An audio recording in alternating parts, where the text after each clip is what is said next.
Hi, today your review assignment for Chapter P, it was going to be a game, but since we're not live, it's going to be this video. I'm going to give you a problem, and then it's going to be followed up with a question. So you're going to work this problem on paper and submit your answer. Once your answer is submitted, then I will reveal what the answer was, though you may already know from the multiple choice, but it'll have the work here for you. So if you miss the problem, you'll see, oh, here's where you can check my work and see where you went wrong on that. I'm going to do the best I can. Not every problem works great for this. I'm going to try to keep it multiple choice for you for most questions. All right, let's get started. Here's number one. Can you write the equation of that line? All right, HOIVUX is the acronym you need for that. X equals 7.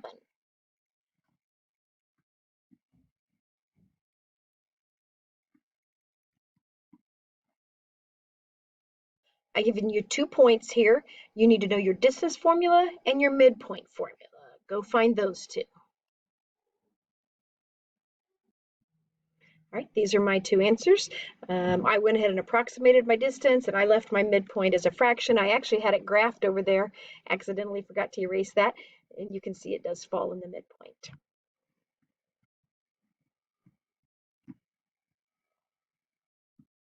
On this one, you need to find the slope, another formula that you're going to need to know.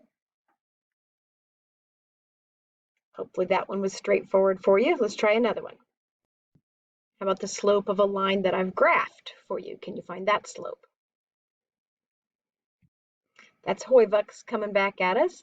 Vertical lines have undefined slope.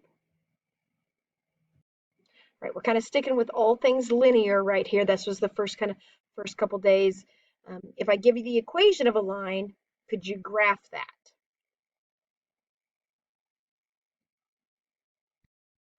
All right, so for your multiple choice, I went ahead and just told you what the slope and the y-intercept were. You would have to be able to graph and be pretty precise with it, plotting several points on a graph. On problem 6, I'm going to give you a little less information, make you work a little harder for it. If I give you 2 ordered pairs, can you write the equation of the line? Let's go ahead and have your final answer in slope-intercept form. Hopefully this one was pretty easy for you. I did do this in point-slope form because that's what you'll use more of in calc. So I started in point-slope, ended in slope-intercept. All right, we're going to move on to quadratics now. I've given you a trinomial here, 8x squared minus 10x minus 3. I would like you to factor that trinomial and then select in your multiple choice one of the factors. I'm not going to give you both, but I'll give you one of the factors. Which one of those truly is a factor of this trinomial?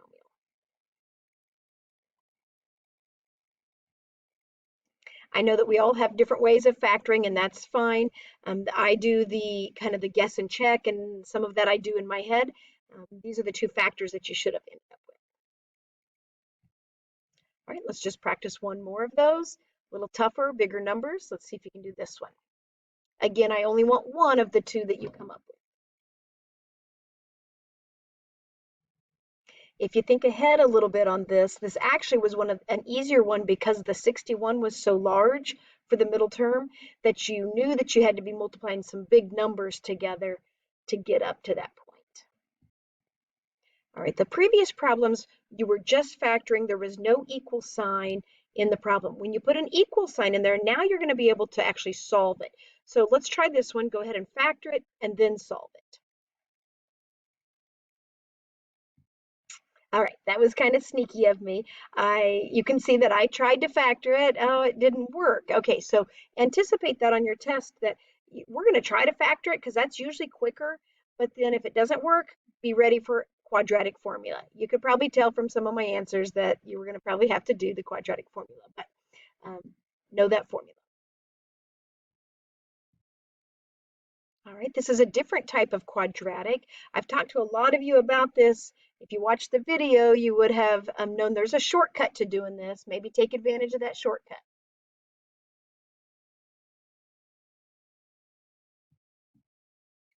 Your best bet is to isolate that quantity that's squared and then square root both sides. That's so much faster. The only thing is you can't forget to put that plus or minus when you square root both sides. That's how you come up with your 2 answers. We have a quadratic here. It's going to graph as a parabola. Can you find the vertex of that parabola? There's a little formula. You're going to want to know that. Negative b over 2a. And I went ahead and left my answers as fractions because that way I can keep them a little bit more exact. You might have ended up with a decimal when you plugged that negative 2/3 back in. I probably won't be super picky as long as you keep it pretty precise. On this quadratic, I'm going to give you the vertex and I'm going to tell you a particular point that the parabola will go through. Could you figure out what the equation of that parabola is? This is the problem where you plug in the vertex for your h and k, you plug in the point for your x and y, and the only thing missing is the a, and that's what you have to go solve for. A couple things that are very commonly missed on this problem on the test is people forget to put their little squared on that quantity, so they don't end up squaring that number, so be careful there. And then make sure at the end you include that squared as well. Here we actually have a square root equation. Can you solve for x here?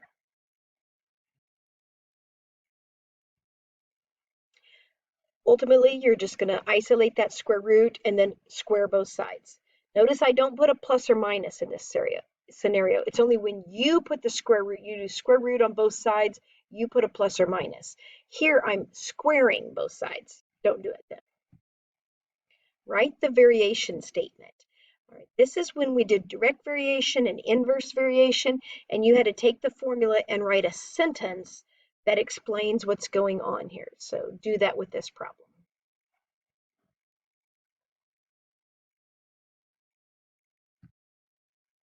Make sure on these problems that you put at the end what the k equals in parentheses. That's part of what I will be looking for on your test. Here's an example where we go the other way. I'm going to give you the variation statement. You read that and turn that into a formula.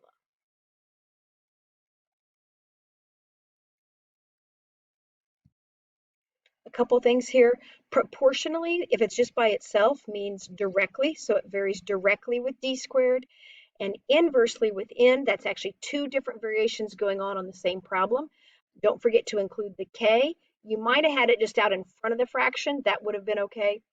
And make sure that you make it all one problem. Don't turn it into two separate problems. This type of problem is going to be worth multiple points, and you have to make sure that you do all the parts to it so that you're answering all the different questions. So determine the constant of proportionality, that's your k value, write the model, and then solve the problem. There's three parts to this. Try to keep them organized and see if you can do this.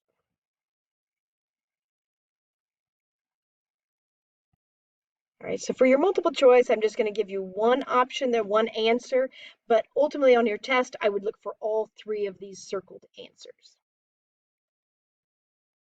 We're moving on to some rationals, and this is where you did a whole lot of factoring and simplifying or whatever you needed to do. This one looks like a multiplication problem, so see what you can do with this one.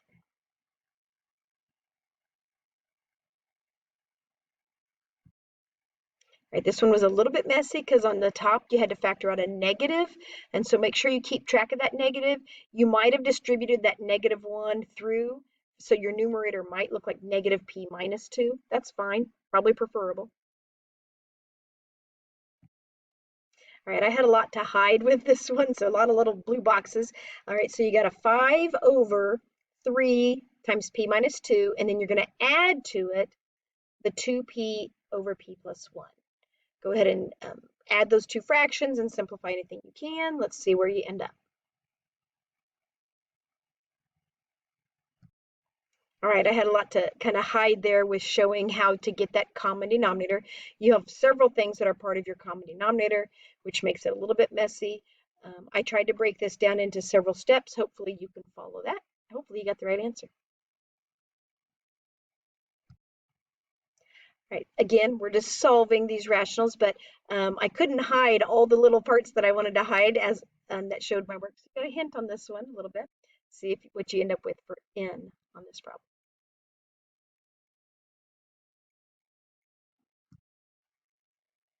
common denominator ends up being 5n squared. On these problems, you multiply by that common denominator to get rid of it, so then you don't have a fraction anymore. And then this is one of the harder ones because you had to factor at the end to get your solutions, 1/2 and 1. Remember, on these problems also you want to check them with your domain. This was a pretty basic domain. If you look at all of the denominators on the original problem, remember you don't want that to ever equal 0. And we're going to be okay with our answers here. All right, on this one, we're going to sketch a graph and state what the domain and range is. So graphs are hard for me to do multiple choice, so I'm just going to kind of tell you what the graph should do on your test. I'll kind of want it to be pretty specific. Go ahead and tell me what you think this graph will do.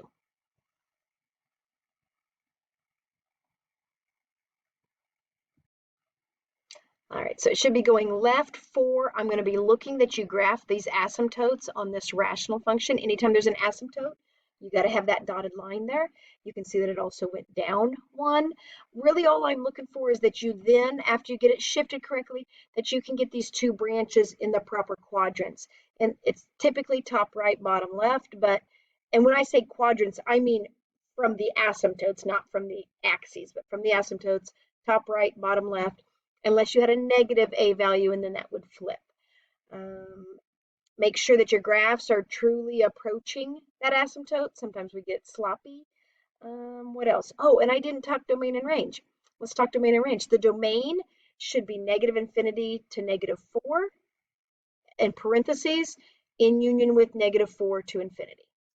The range would be -infinity to -1, parenthesis, union, -1 to infinity. All right, this one looks like it is a quadratic that I want you to graph.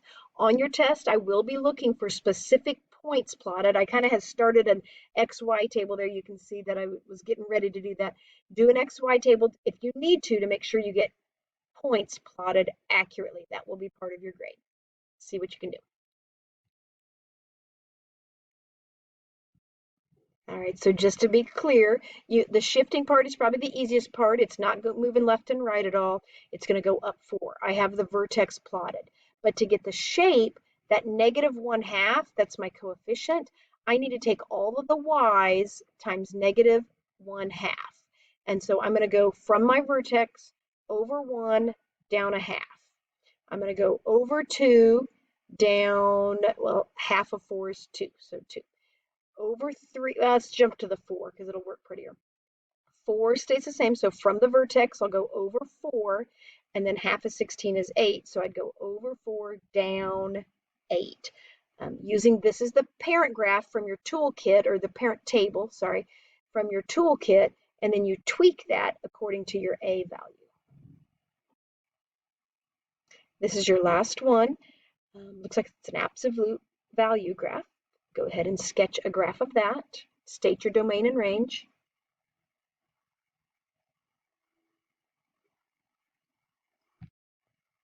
All right, you should know that an absolute value is a V shape. The negative in the front is going to invert it so it opens downward. The 3, since on an absolute value, the legs of your absolute value of your V are actually linear. And so they typically on the parent graph have a slope of 1.